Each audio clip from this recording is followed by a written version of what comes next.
Okay, this is the curve that we're going to pour cement to it. I just want to show you something interesting here. If you look at that, you can see there is a little bit of a slope here. A quarter of an inch. So, if you look at that carefully, so you can see there is a slope toward the bath. I designed it like that if you get any water it will slope to the bath shower. So before I'm going to pour the cement, just need to know that I have to use the concrete board bonding adhesive. I'm going to brush it on the slab button on the curve here, and that will attach the cement to the slab, and it will attach here, by the way, to the mesh also, so it's going to be very robust. So I'm using the quick mix, 50 pound. In order to determine the number of bag I need, I have to go first and measure the area. Here is this area of the curve, and the way to do it is you measure from here to here, which is 4 inch, and from here to here, which is exactly 5 feet, which is 60 inch. And there is a calculation here that you can see. If you look here, you can see the number of bag you need for a slab per 4 inch and per 6 inch height width. So I need 3 because my area is 4 inch times 5 feet, and it's 6 inch high.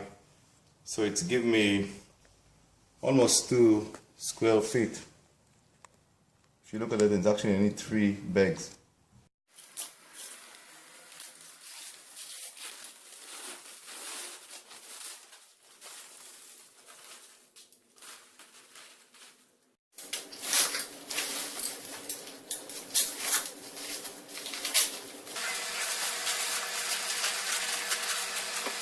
So we already have here 3 bags, 50 pounds of cement. Digging a hole so you can dump that water in there. And now we dump water in it. Dump all of it. Okay. You don't need more.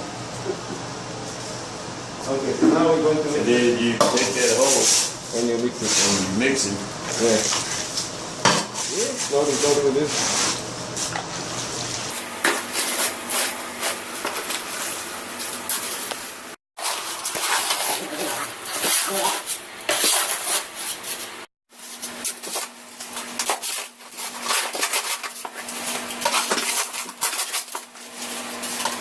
More water? Yep. Wow. Not too rough. Yeah.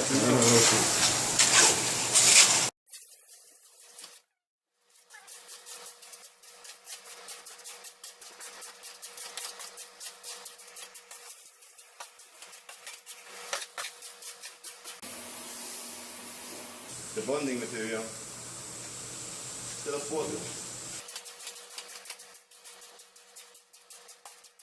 Finish now to mix this concrete mix, and what we're going to do now, we're going to actually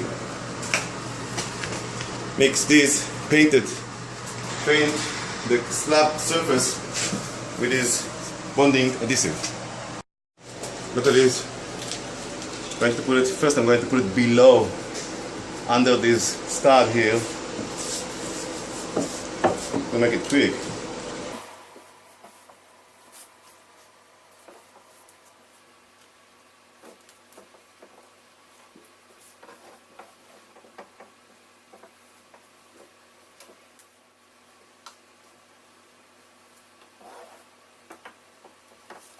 That's it, it's done.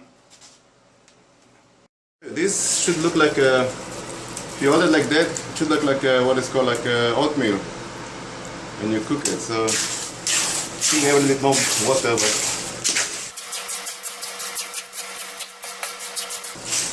okay. So now what I'm going to do, I'm just going to put a little bit here, just to fill up the space. on the side because we have a hole. I just want to put it here.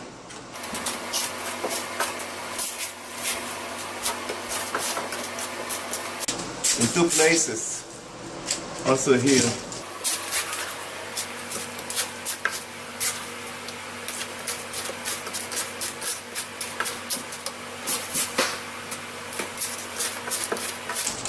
I'm really pushing it under this stud. We have a space here. And now I'm going to put all the stuff using the shovel.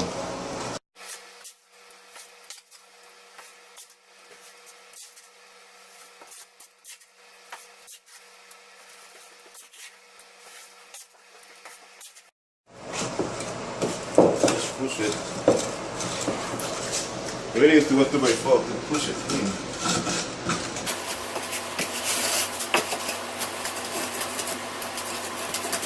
Okay, we need to put more.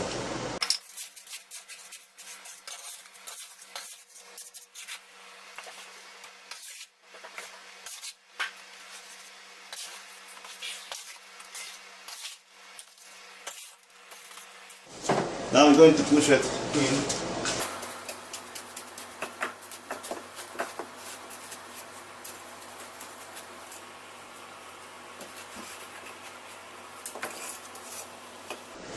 Need more.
Now I'm using a trowel to stretch it.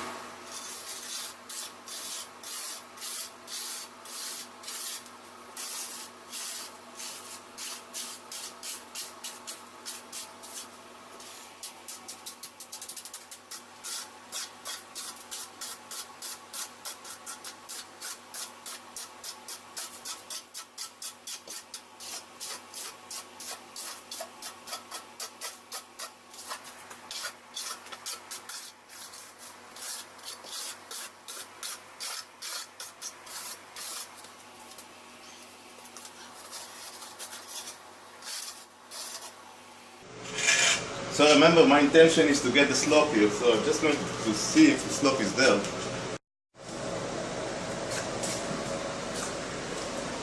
As you can see, I feel I'm still maintaining the slope, which is 1/4 inch per feet. And we have here 1/8 of an inch because we have 4 inches.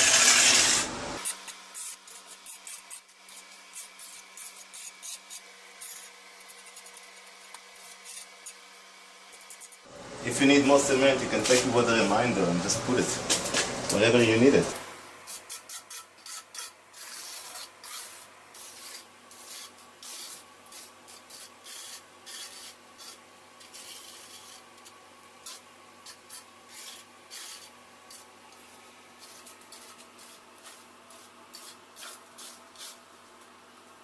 So I believe we are already done here, and now we need to wait 24 hours until it will cure, but before I have to go and clean out the remainder of the cement from the floor. So that's the way the curb look after we pour the cement. As you can see, there are 3 studs here that support the curb, and there is another 2 studs here that support the curb from 2 sides, and that the curb will be level in the 2 sides of them. So here is the PVC, the way it's look like. And in the other side you can see the other PVC. Okay, and behind the PVC we have the polyguard, which is a waterproof membrane also. So that's the way it's look like. So tomorrow I can remove the two frame board and see how the curve look like. So just want to talk about the end result of the curve. As you remember, I pour cement here, and that is the end result of this curve. You can see the PVC is here, and this is another membrane that protects the wood. We start here because I intend to put a bench here until this height. So I just want to talk about this. You know, after it's cured, after 24 hours, you have to open it and you have to wet it. Maybe every day once for 2 days, or spread a little bit of water, it becomes stronger. And as you can see, this is very level. So the advantage of this curb on other curb is that first, it's very cheap to do. It actually costs like $6. In addition to it, you don't have any problem here of wood studs or something like that that get moisture and get deteriorated during times, and moving also. If it's a treated stud, it will be moved. This one will never move. If it moved together with the cement under. You have the same coefficient, so it's perfect. In addition to it, the way it sticks to this bottom cement is 4000 psi. So another advantage is that you can determine the height of it. You don't actually stick to some kind of a wood that you have 1.5 inch each stud. Here you can determine the height, and the height here is exactly 5.5 inch per meter here. I'm going to actually add the PVC membrane here, and I'm going to add another 1/2 inch or so flooded with cement, with the mud cement, and it's probably going to reach to 6 inch. So that's what I have to say about the curve.